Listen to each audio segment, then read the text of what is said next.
ഉമ്മൻചാണ്ടി സിന്ദാബാദ്, ഉമ്മൻചാണ്ടി സിന്ദാബാദ്, ഉമ്മൻചാണ്ടി സിന്ദാബാദ്, ഉമ്മൻചാണ്ടി സിന്ദാബാദ്, national Congress സിന്ദാബാദ്, national Congress സിന്ദാബാദ്, national Congress സിന്ദാബാദ്, national Congress സിന്ദാബാദ്. ഈ ശിലകം ഇവിടെ തന്നെ കാണും. ഇത് എടുത്തു മാറ്റാൻ ധൈര്യമുള്ള എടുത്തു മാറ്റട്ടെ. ഇത് വീണ്ടും എടുത്തു മാറ്റിയാൽ വീണ്ടും ഇവിടെ സ്ഥാപിക്കും.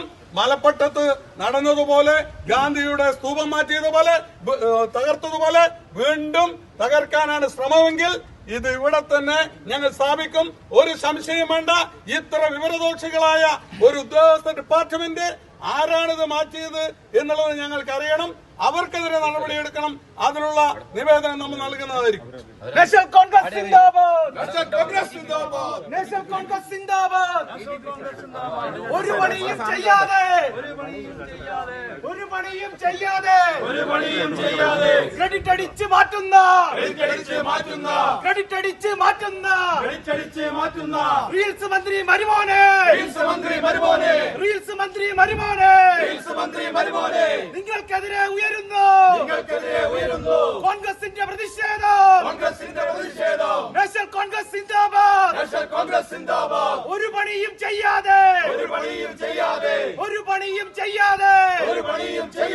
ക്രെഡിറ്റ് അടിച്ച് മാറ്റുന്ന റീൽസ് മന്ത്രി മരുമോനെ, നിങ്ങൾക്കെതിരെ ഉയരുന്നു യൂത്ത് കോൺഗ്രസിന് പ്രതിഷേധം. മലപ്പട്ടത്ത് നമ്മൾ പറഞ്ഞതാണ്. വിശ്വനാഥ് അന്ന് KPC വർക്കിംഗ് പ്രസിഡന്റ് പറഞ്ഞിട്ടുണ്ട്, അവിടെ മഹാത്മാഗാന്ധിയുടെ പ്രതിമ തകർത്താൽ അവിടെ പുതിയ പ്രതിമ ഉണ്ടാക്കി അവിടെ കൊണ്ടുവെക്കും. ഒരു പ്രതിമ പുതിയതായിട്ട് അവിടെ നിർമ്മിച്ചു വെച്ചിട്ടുണ്ട് എന്ന് തന്നെ പറഞ്ഞിട്ടുണ്ട്. അതുപോലെ ഇത് തകർത്താൽ ഇവിടെ പുതിയ ശിലാഫലകം നമ്മൾ സ്ഥാപിക്കും. നമ്മൾ പുതിയതായി ഉണ്ടാക്കും. അത് നമ്മൾ ഇവിടെ കൊണ്ട് സ്ഥാപിക്കും. അതിന് ഒരു സംശയവും വേണ്ട എന്ന് ഇവിടുത്തെ മന്ത്രിമാരോടും ടൂറിസം മന്ത്രിയോടും അതോടൊപ്പം തന്നെ മറ്റു ഉദ്യോഗസ്ഥരോടും DTPCയോടും ഞങ്ങൾ പറയുകയാണ്. നമുക്കറിയാം, ഉമ്മൻചാണ്ടി സാറിന്റെ കാലഘട്ടത്ത് ടൂറിസം രംഗത്ത് വലിയ വികസനമാണ് ഉണ്ടായിട്ടുള്ളത്. അന്ന് ടൂറിസം മന്ത്രിയായിരുന്ന അനിൽകുമാർ ആയിരുന്നു. ഇവിടെ ഈ നടപ്പാത ഇവിടെ സ്ഥാപിച്ചത് ഉമ്മൻചാണ്ടി സാറിന്റെ കാലഘട്ടത്ത് ഉമ്മൻചാണ്ടി സാറ് മുഖ്യമന്ത്രിയായിരിക്കുമ്പോഴാണ്. ആ ഫലകം, അദ്ദേഹം ഉദ്ഘാടനം ചെയ്യുന്ന ഫലകം, ബഹുമാനപ്പെട്ട ടൂറിസം മന്ത്രി അധ്യക്ഷനായിട്ടുള്ള ബഹുമാനപ്പെട്ട MP ഉൾപ്പെടെയുള്ള അതുപോലെ തന്നെ മറ്റ് ജനപ്രതിനിധികളുടെ പേരെഴുതിയ ആ ഫലകം എടുത്തു മാറ്റി റിയാസിന്റെ ഫലകം ഇവിടെ സ്ഥാപിച്ചിരിക്കുകയാണ്. റിയാസിന്റെ ഫലകം സ്ഥാപിക്കണമെങ്കിൽ സ്ഥാപിച്ചോട്ടെ. പക്ഷേ ബഹുമാനപ്പെട്ട കേരളത്തിന് മുഖ്യമന്ത്രിയായിട്ടുള്ള ഒരു വ്യക്തിത്വത്തിന് അപമാനിക്കുന്നതിന് തുല്യമാണ്. അങ്ങനെയാണ് എങ്കിൽ കേരളത്തിലെ ഈ 9 വർഷമുള്ള കേരളത്തിൽ അതിന് മുമ്പോട്ടുള്ള ഒരു ഫലകവും കേരളത്തിൽ ഉണ്ടാവില്ലല്ലോ. പിന്നെ എന്തിനാണ് ഈ ഫലകം സ്ഥാപിക്കുന്നത്?